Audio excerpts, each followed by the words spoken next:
About 5 years ago, myself along with my family decluttered about 85% of our family's possessions. I really do consider myself more of a minimalist these days. I want to let you know the things that I got rid of to embrace a more minimal lifestyle. So I had too much of every single category really imaginable in my home about 5 years ago, and I had to really get ruthless and really be honest with myself about the things that were actually serving me, and I had to grapple with some emotions. So I got rid of anything that I was holding on to just from guilt. I spent so much money on it. It's still good. It still has tons of life left in it, or it was a gift. So anything that I was holding on to just because I had guilt surrounding it for whatever reason, I let that go. It's really important to face these emotions, these fears, and realize that this guilt is never a sign that you should keep the item. It's just something that you're gonna have to work through. So when I was able to do that, I was able to get rid of so much that I had been holding on to for years that had not been serving me. I was pretty ruthless in my closet. Any clothes that I hadn't worn in the last 6 months to a year, things that I was holding on to just because they were associated with a memory, I got rid of those. Any shoes that, again, I passed up for maybe another pair that fit better or I liked better. Also, I was really picky with what jewelry I kept. I got rid of a lot of my larger, chunkier items, more trendy pieces, and kept the things that I felt were more classic. I highly recommend simplifying your closet. If you're not sure where to start, it can be a little bit more emotional. There are usually sentimental items in there, but it makes a big difference. Any toys that the kids had outgrown that they were not playing with anymore, obviously anything broken in that category. I got rid of a lot of children's books. My thought was I want them to love reading. I want them to remember this beautiful library I gave them. But the truth is the books were overwhelming. The same thing happens with toys. If there are too many options, then you can't even choose because you're on complete overload. Once I realized that they needed less toys to play better and that they'd be more inclined to read if I just kept their favorites on the shelf, I was more easily able to let these items go too. Duplicate items. My goodness, this really served me when I focused on duplicates, especially in the kitchen. I think it was 3 crock pots and several pie dishes. I had so many serving spoons and spatulas and whisks and attachments to things that I never used, and it really was overloading my relatively small kitchen. And so I just went through and got rid of duplicates, and I said, you know what? I've never needed more than 1 crock pot at once. All the others can go. I've only made 1 pie at a time. I'm picking my favorite pie dish. The rest are gone. So I really focused on getting rid of duplicates throughout the house, but where I found the most was in the kitchen. And then talking again about books, I was holding on to a lot of novels that either I had read and loved and thought, oh, one day I will read these again. I got rid of any book that I'd read, and then any book that I'd been meaning to read for quite some time and just hadn't gotten around to it. I took that as a sign that I'm never gonna read the book. Anything that I was tired of picking up off the floor, whether this was something of my own or something of my kids. Now, I did not touch my husband's stuff. I thought if my kids really cared about this, they wouldn't leave it out, especially after I'd given them so many reminders. So if you have picked up the item for the 100th time and you're sick of it, I think this is a sign that you can actually let it go. I was pretty ruthless in my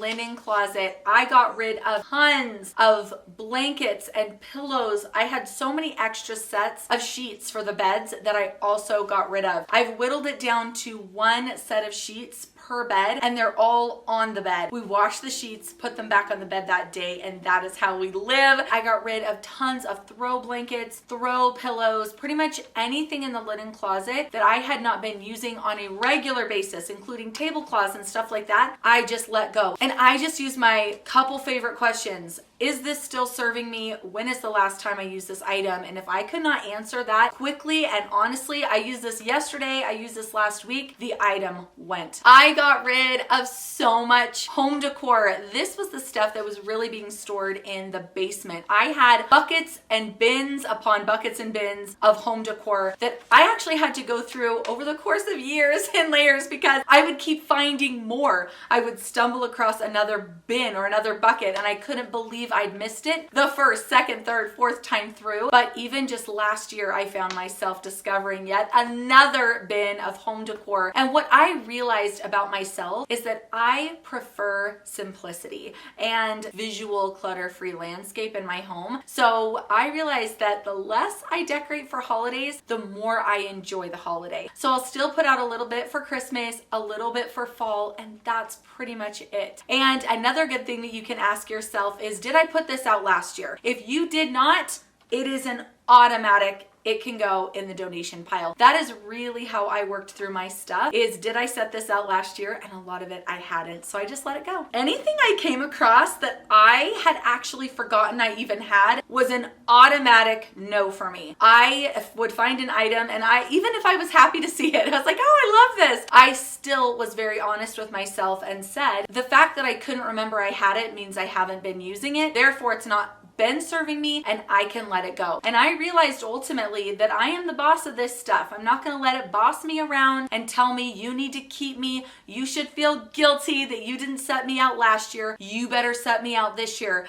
I absolutely did not allow that kind of negative talk anymore. I just said, I'm in charge of all this stuff, and I just kind of took control and was really, really honest with myself about the things that were serving me. I decided I was not going to serve my stuff a minute longer. Anything that I skipped over because I had something else that I preferred more, even if I used the item every now and then, maybe a piece of jewelry, a pair of shoes, a sweater. If I rarely used it because I liked another thing better, I kept my favorite and let the other stuff go. That was really helpful, especially in my closet. Okay, I got rid of anything related to hobbies or projects that I had not gotten to. No matter how good my intentions were of getting to these things, if I had not gotten to that hobby or that project, or if it was an item that I'd been meaning to fix but I hadn't done it yet, it was an automatic no for me. So I got rid of all my crafting stuff, which I had at one point loved. And that's the hard thing, is you look at this stuff and you're like, oh, I have such good memories. I remember loving doing crafts and scrapbooking and using my paper and my Mod Podge. But the old happy memories are not reason to keep something and hold on to things today. You haven't done it because you don't have time. You haven't done it because you're busy with other things. That is okay. You're in a new season, a new phase of life. Move on without the stuff holding you back. At this point, if I cannot find a home for an item, this is kind of my progression. I actually used to have a keep box when I was first doing this declutter. And if I didn't know where the item went or wasn't quite sure, I would put it in a save for later box and give myself 3 months to think about it. I don't have anything like that anymore. I'm actually pretty ruthless, more than I've ever been with my stuff. And if there is any hesitation whatsoever while I'm decluttering, where I hold up the item and I go back and forth, that is a no. It is tricky, and it did take me years to get to that point, because in the past, if I was back and forth, I don't know, I'll just set it in a keep box or maybe later box. But those ended up being the boxes that I ended up decluttering anyway after I hauled them through a move or tried to find a place for them in the basement, and it just wore me down. It was a burden. So I ultimately realized that I don't pull stuff out of a keep box, out of a save for later box. I really don't. So once I kind of had that reassurance with myself, Candace, you're not going to need this. You know from experience, you don't need to save it for later. Now, if there's any hesitation, it is an automatic no. And that has really been helpful, but it took me quite a while to get to that point. I have another video on the screen here to help you minimize and declutter your life. I'll see you there. Bye.